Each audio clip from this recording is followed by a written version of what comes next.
ओम श्री शिवाय नमस्तुभ्यम। आप सभी का आपके अपने चैनल कर लो बातें में हार्दिक स्वागत है। भगवान भोलेनाथ और माता पार्वती की कृपा आप और आपके परिवार पर सदैव बनी रहे। आज आप सुनेंगे शिव पुराण की कथा का अध्याय 14। भगवान सदाशिव का ध्यान करते हुए पूरी श्रद्धा के साथ इस पावन कथा का श्रवण कीजिए। अगर अभी तक आपने शिव पुराण की कथा के 1 से 13 अध्याय नहीं सुने हैं तो हमारे चैनल पर जाके उन्हें सुन सकते हैं। आज की कथा में ब्रह्मा और विष्णु द्वारा शिवजी से विवाह के लिए प्रार्थना करने का प्रसंग तथा भगवान शिव और सती के विवाह का वर्णन है। ब्रह्मा जी भगवान विष्णु आदि देवताओं द्वारा की गई स्तुति को सुनकर सबकी उत्पत्ति करने वाले भगवान शंकर बड़े प्रसन्न हुए और जोर से हंसने लगे। सब देवताओं, ब्रह्मा जी और भगवान विष्णु आदि को साथ आया हुआ देखकर महादेव जी ने उन लोगों से यथोचित वार्तालाप करके उनके आगमन का कारण पूछा। रुद्र बोले, हे हरे, हे विधि, हे देवताओं, हे महर्षियों, आप लोग आज निर्भय होकर अपने आने का ठीक ठीक कारण बताइए। आपकी स्तुति से मैं बहुत ही प्रसन्न हूँ। आप लोग किस लिए यहाँ आए हैं? कौन सा कार्य आपसे पड़ा है? यह सब मैं सुनना चाहता हूँ। ब्रह्मा जी बोले, हे मुनि, महादेव जी के इस प्रकार पूछने पर सभी लोगों के पितामह में ब्रह्मा भगवान विष्णु की आज्ञा से कहने लगा, हे देवादिदेव, हे महादेव, हे करुणा सागर प्रभु, हम दोनों देवताओं और मुनियों के साथ जिस उद्देश्य से यहाँ आए हैं उसे सुनिए। हे वृषध्वज, विशेष रूप से आपके लिए ही हम लोग यहाँ आए हैं, क्योंकि हम तीनों सृष्टि चक्र के संचालन रूप प्रयोजन की वृद्धि के लिए एक दूसरे के सहायक है। साहित्यार्थी को सदा परस्पर यथा योग्य सहयोग करना चाहिए, अन्यथा यह जगत टिक नहीं सकता। महेश्वर, कुछ ऐसे असुर उत्पन्न होंगे जो मेरे द्वारा मारे जाएंगे, कुछ भगवान विष्णु के द्वारा तो कुछ आपके द्वारा। हे महाप्रभु, कुछ असुर आपके पुत्रों के द्वारा मारे जाएंगे और कुछ असुर आपकी माया के द्वारा वध को प्राप्त होंगे। हे भगवान शंकर, आपकी कृपा से ही देवताओं को सदा उत्तम सुख प्राप्त होगा। आप असुरों का विनाश करके जगत को सदा स्वस्थ एवं अभय प्रदान करेंगे। आप रोग द्वेष रहित, योग मुक्त और सर्वप्रथम दयालु है। इसीलिए हो सकता है कि आप असुरों का वध न करें। सृष्टि की स्थिति किस प्रकार होगी, इसलिए हे वृषध्वज, उचित यही है कि आप इस सृष्टि की स्थिति के लिए सदैव असुरों का वध करते रहे। यदि सृष्टि पालन और संहार कर्म न करने हो तब हमारा तथा माया का भिन्न भिन्न शरीर धारण करना सार्थक नहीं रहेगा। वास्तव में हम तीनों एक ही स्वरूप वाले हैं, किंतु कार्य के भेद से भिन्न भिन्न शरीर धारण करके स्थित है। यदि कार्य भेद न सिद्ध हो तब तो हमारे रूप भेद का कोई प्रयोजन नहीं है। परमात्मा महेश्वर एक होते हुए भी अपनी माया के कारण ही तीनों रूप में विभक्त है। हे प्रभु, अपने लीला से स्वतंत्र श्री हरि उनके वाम भाग से उत्पन्न हुए हैं। मैं ब्रह्मा उनके दाहिने अंग से उत्पन्न हुआ हूँ और आप उन सदाशिव की हृदय से उत्पन्न है। अतः आप ही शिवजी के पूर्ण रूप है। हे प्रभु, इस प्रकार भिन्न स्वरूप वाले हम तीनों रूपों में प्रकट है और जो उन शिव शक्ति की परस्पर एकता के तत्व को आप हृदय से अनुभव करेंगे। हे प्रभु, मैं और भगवान विष्णु आपके आदेश से प्रसन्नतापूर्वक लोक में सृष्टि का पालन कार्य कर रहे हैं तथा कार्य करते करते स्वर्गीय भी हो गए हैं। अतः आप भी विश्व हित के लिए तथा देवताओं के सुख के लिए परम सुंदरी स्त्री को पत्नी के रूप में ग्रहण करें। हे महेश्वर, एक बात और सुनिए।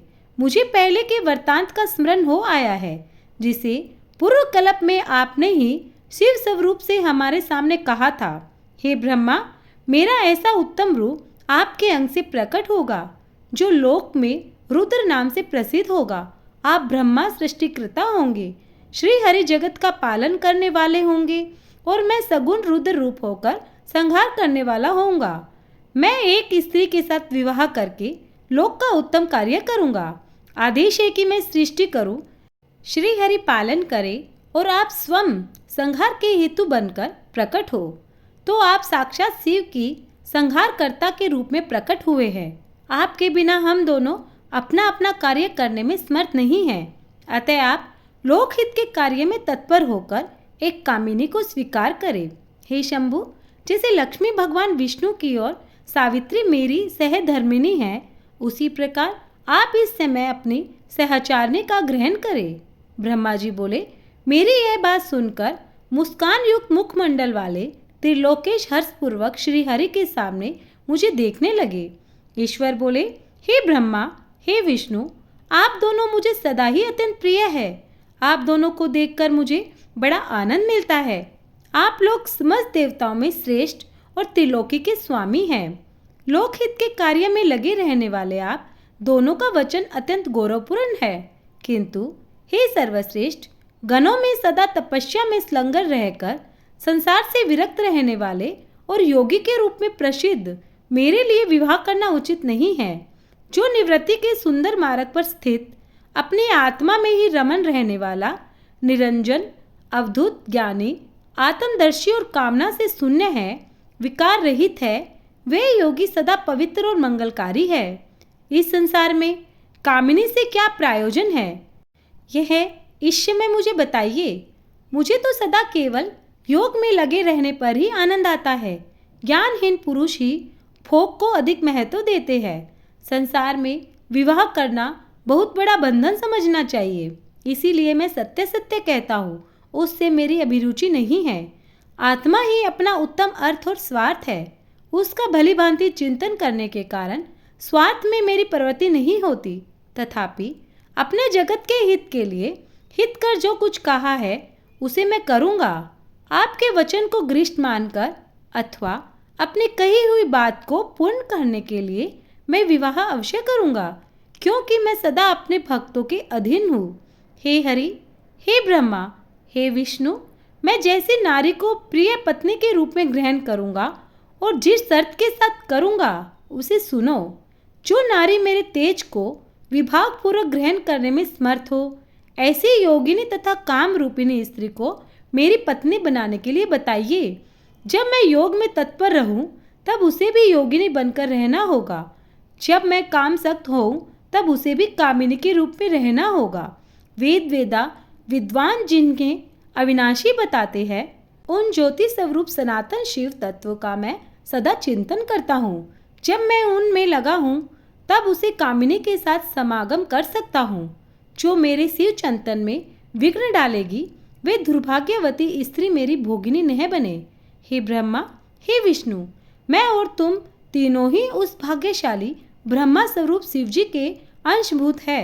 अतः हमारे लिए उनका नित्य चिंतन करना उचित है। एक कल्प के लिए उनके चिंतन के लिए मैं बिना विवाह को भी रह लूँगा, किंतु उनका चिंतन छोड़कर विवाह नहीं करूँगा।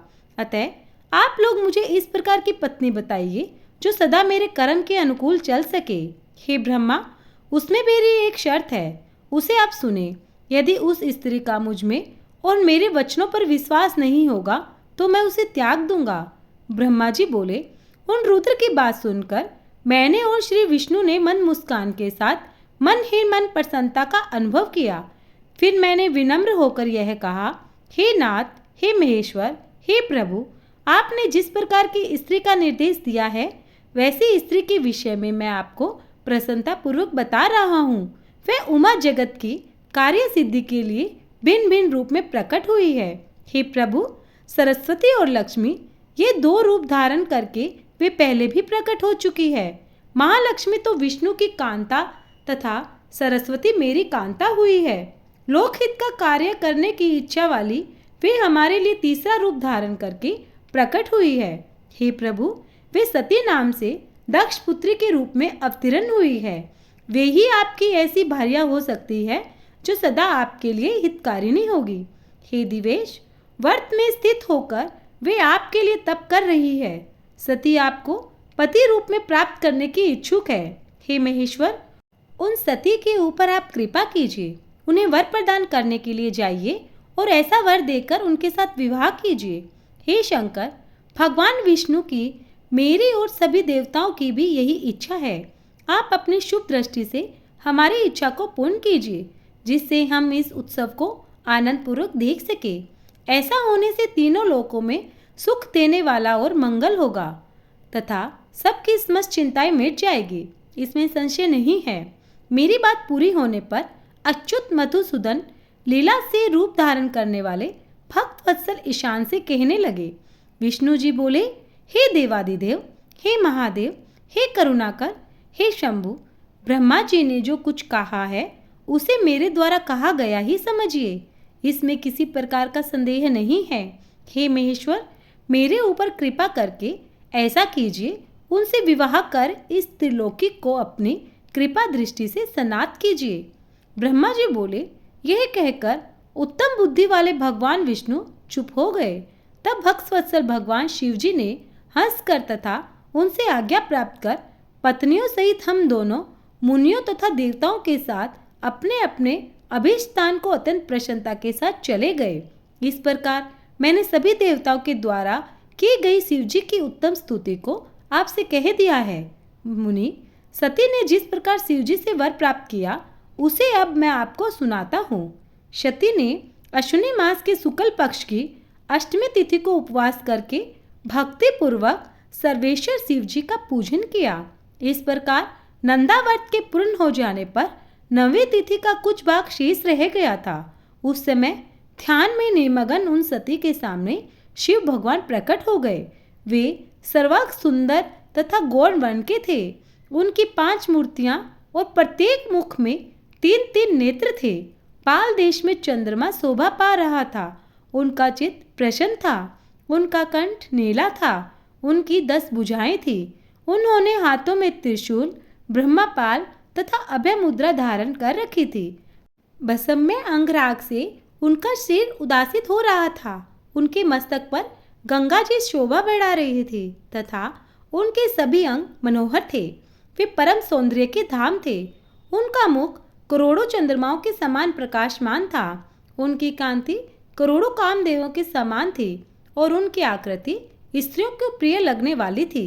इस प्रकार के प्रभु महादेव जी को प्रत्यक्ष देखकर सती ने लज्जा से नीचे की ओर मुख कर लिया और उनके चरणों में प्रणाम किया।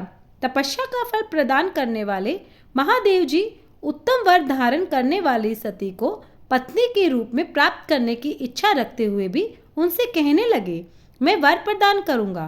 ब्रह्मा जी बोले, हे मुनि, जगदीश्वर महादेव ने सती की भावना को जानते हुए भी उनकी बात सुनने की इच्छा से वर मांगो ऐसा कहा।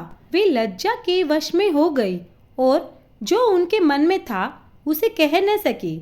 उनका जो अभीष्ट था वह लज्जा से दब गया था। शिव जी का प्रिय वचन सुनकर वे मन ही मन विभोर हो गई।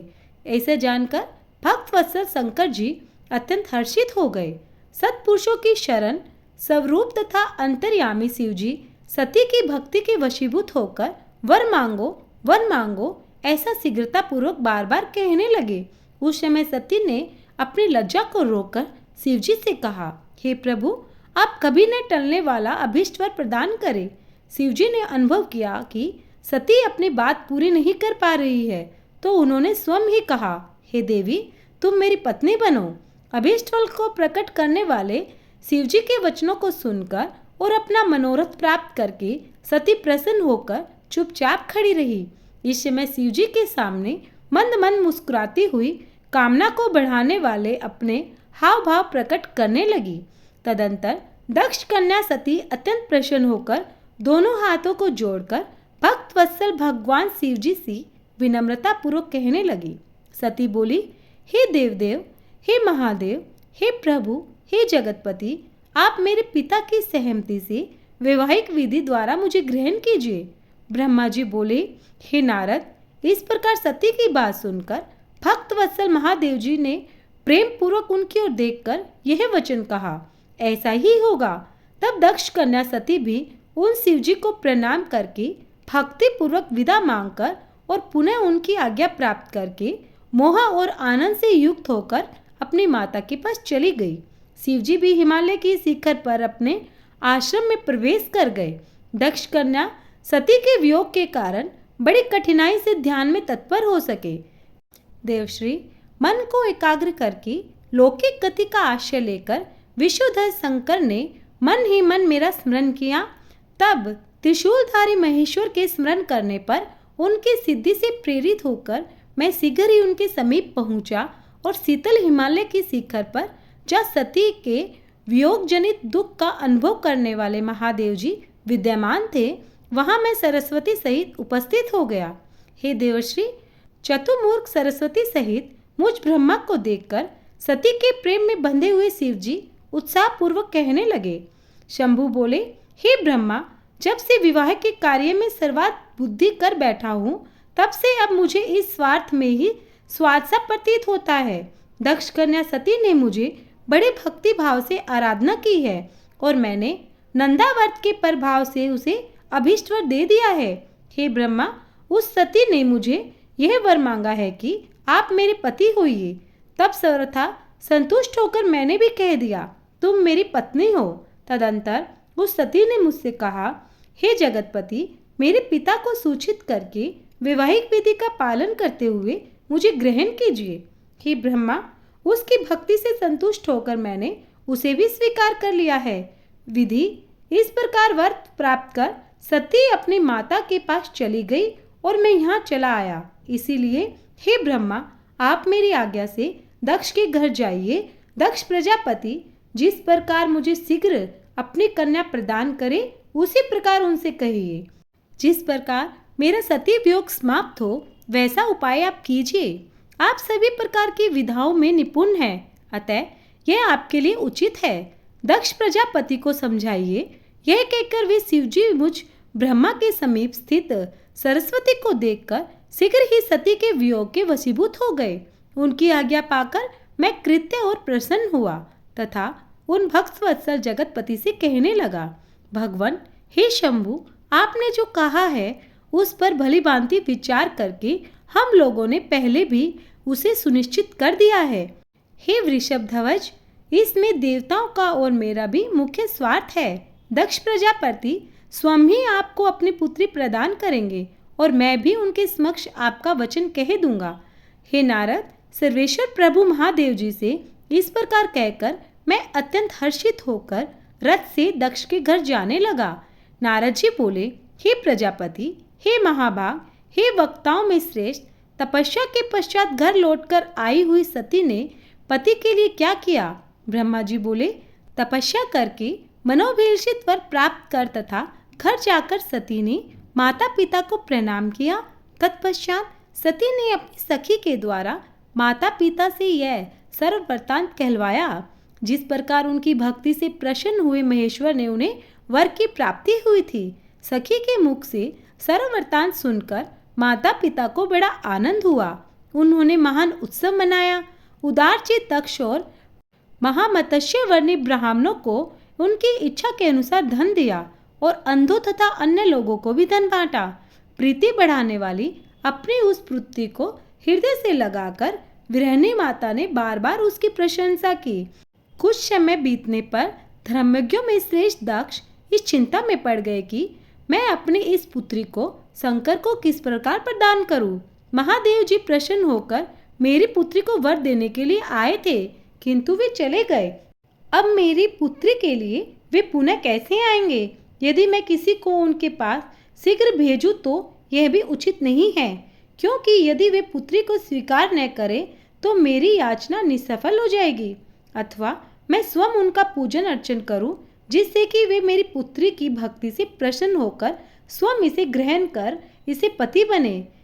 उस सती के द्वारा श्रेष्ठ तपस्या से पूजित होकर भी उन्होंने पुनः उसे वर दिया है, क्योंकि वे मेरे पति शिवजी को सती को यह वर दे चुके हैं। इस प्रकार की चिंता में पड़े हुए दक्ष प्रजापति के सामने मैं सरस्वती के साथ एकाएक उपस्थित हुआ।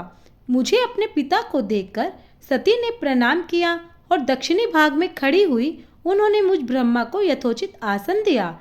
तत्पश्चात चिंता से युक्त होने पर भी हर्षित हुए दक्ष शीघ्र ही सरलोकेश्वर मुझ ब्रह्मा से मेरे आगमन का कारण पूछने लगे। दक्ष बोले, हे जगदुरु, हे सृष्टिकर्ता, आपके यहाँ आगमन का क्या कारण है? मेरे ऊपर महती कृपा करे उसे कहिए। हे लोककारक, आप मुझ पुत्र के स्नेहवश अथवा किसी कार्यवश मेरे आश्रम में पधारे हैं। आपके दर्शन से मुझे प्रसन्नता हो रही है। हे मुनि, सप्तम अपने पुत्र दक्ष द्वारा इस प्रकार पूछे जाने पर मैं उन प्रजापति को प्रसन्नता करता हुआ हंसकर कहने लगा। ब्रह्मा जी बोले, हे दक्ष, मैं जिस उद्देश्य से यहाँ आपके पास आया हूँ उसे सुनिए, जिसके करने से तुम्हारा तथा मेरा दोनों का अभिष्ट सिद्ध होगा। आपकी पुत्री सती ने जगतपति महादेव जी की आराधना करके जो वर प्राप्त किया है उसका समय अब उपस्थित हो चुका है। शंभु ने आपकी पुत्री को पत्नी के रूप में प्राप्त करने के लिए ही मुझे आपके पास भेजा है।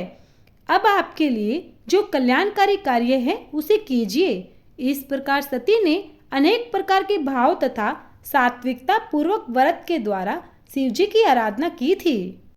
उसी प्रकार इस समय वे भी सती की आराधना कर रहे हैं। इसीलिए हे दक्ष, शिव जी के लिए ही रची गई अपनी पुत्री को आप अविलंब उन्हें प्रदान कर दीजिए। ऐसा करने से आप कृतकृत्य हो जाएंगे। मैं नारद के साथ जाकर उन्हें आपके घर लाऊंगा और उन्हीं के लिए रची हुई इस सती को उन्हें अर्पित कर दीजिए। ब्रह्मा जी बोले, हे नारद, मेरी यह बात सुनकर मेरे पुत्र दक्ष परम प्रसन्न हुए और उन्होंने अत्यंत हर्षित होकर मुझसे कहा, ठीक है, ऐसा ही होगा।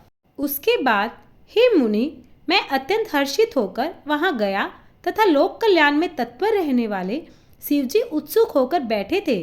नारद, मेरे चले आने पर स्त्री और पुत्री सहित दक्ष भी अमृत से परिपूर्ण हुए, जैसे आनंद में मगन हो गए हैं।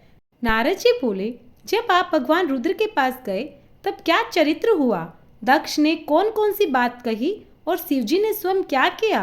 तब ब्रह्मा जी बोले, हे नारद, तदंतर हिमालय पर्वत की कैलाश शिखर पर रहने वाले परमेश्वर महादेव शिव जी को लाने के लिए प्रसन्नता पूर्वक उनके समीप गया।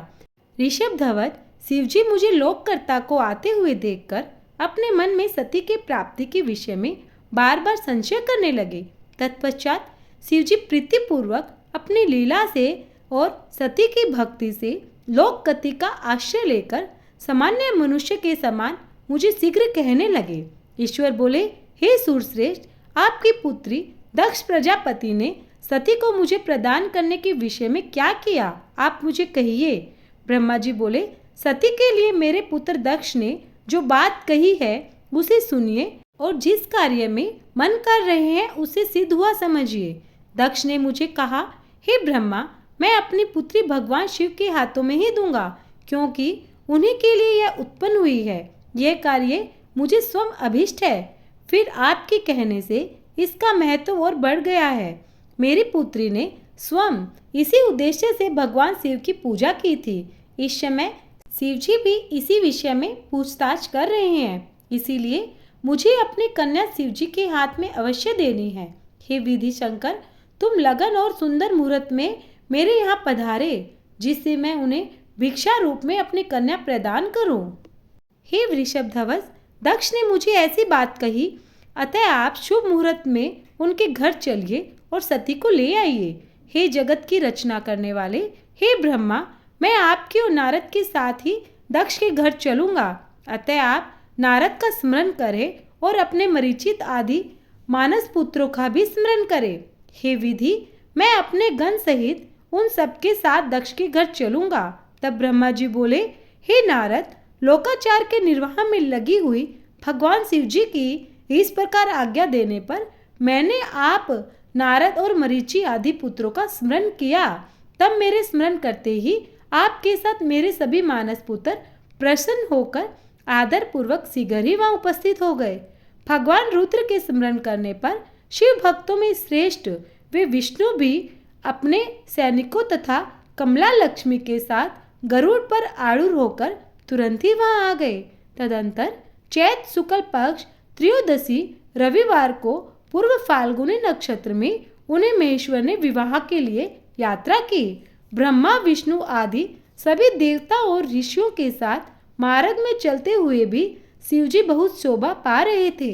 वहां जाते हुए देवताओं, मुनियों तथा आनंद मगन गणों का मार्ग में महान उत्सव हो रहा था। शिवजी की इच्छा से गजचरम, वृषभ, व्याघ्रचरम, सरभ, जटा और चंद्रकला ये सब उनके लिए यथा योग्य आभूषण बन गए। तदंतर वेग से चलने वाली बेल पर आरूढ़ हुए महादेव जी विष्णु आदि को साथ लिए क्षण भर में प्रसन्नता पूर्वक दक्ष के घर जा पहुँचे। तब हर्ष के कारण रोमांचित और आनंदित वाले दक्ष समस्त आत्मीय जनों के साथ भगवान शिव जी की अगवानी के लिए उनके सामने आए। दक्ष ने वहां समस्त देवताओं का सत्कार किया। इन सब लोगों के साथ श्रेष्ठ शिव जी को बैठाकर उनके 5वें भाग में स्वयं भी मुनियों के साथ यथाक्रम बैठ गए। इसके पश्चात दक्ष मुनियों सहित समस्त देवताओं तथा गणों के साथ लेकर भगवान शिव जी को घर के भीतर ले गए। उस समय दक्ष ने प्रसन्नचित होकर उत्तम आसन देकर स्वयं ही विधि पूर्वक सर्वेश्वर शिव जी का पूजन किया। तत्पश्चात उन्होंने विष्णु, मुझि, ब्रह्मा, देवता और समस्त शिव गणों का भी यथोचित विधि से उत्तम भक्ति भाव के साथ पूजन किया। इस तरह पूजनीय पुरुषों तथा अन्य लोगों सहित उनका पूजन करके दक्ष ने मेरे मानस पुत्र मरीचि आदि मुनियों के साथ मंत्रणा की। इसके बाद मेरे पुत्र दक्ष ने मुझ पिता को प्रणाम करके प्रसन्नता पूर्वक कहा, विभो, आप भी वैवाहिक कार्यक्रम में प्रसन्न रहे। बहुत अच्छा। ऐसा कहकर वे समस्त कार्यक्रम की बेला से युक्त शुभ लगन और मुहूर्त में हर्ष पूर्वक शिवजी को अपनी पुत्री सती प्रदान कर दी।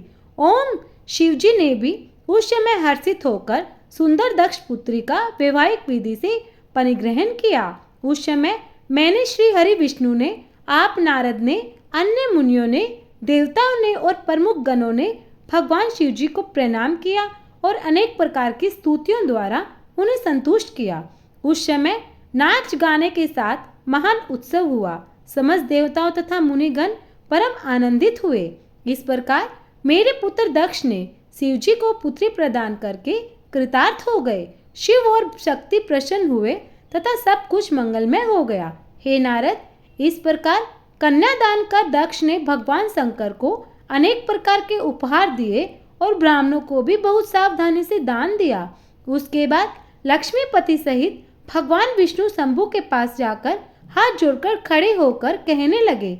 विष्णु जी बोले, हे देवदेव, हे महादेव, संपूर्ण जगत के पिता है। यह सती अखिल संसार की माता है। आप दोनों सत्पुरुषों के कल्याण तथा दुष्टों के दमन के लिए सदा लीला पूर्वक अवतार ग्रहण करते हैं। यह सनातन श्रुति है।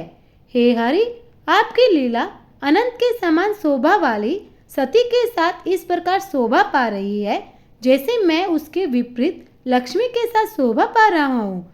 सती नील वर्ण और आप गौर वर्ण है। इसके विपरीत मैं नील वर्ण और लक्ष्मी गौर वर्ण है। हे शंभु, आप इन सती के साथ रहकर देवता की और सज्जनों मनुष्यों की रक्षा कीजिए, जिससे संसारिक जनों का सदा कल्याण होता रहे। ओम नमः शिवाय। आज की कथा यहीं समाप्त होती है। अगर आपको कथा अच्छी लगी तो वीडियो को लाइक करें, कमेंट में हर हर महादेव लिखना मत भूलिए। अगर आप हमारे चैनल पर पहली बार आए हैं तो सब्सक्राइब कीजिए, बेल आइकॉन अवश्य दबाएं। मिलते हैं नेक्स्ट वीडियो में। तब तक के लिए हर हर महादेव, जय भोलेनाथ।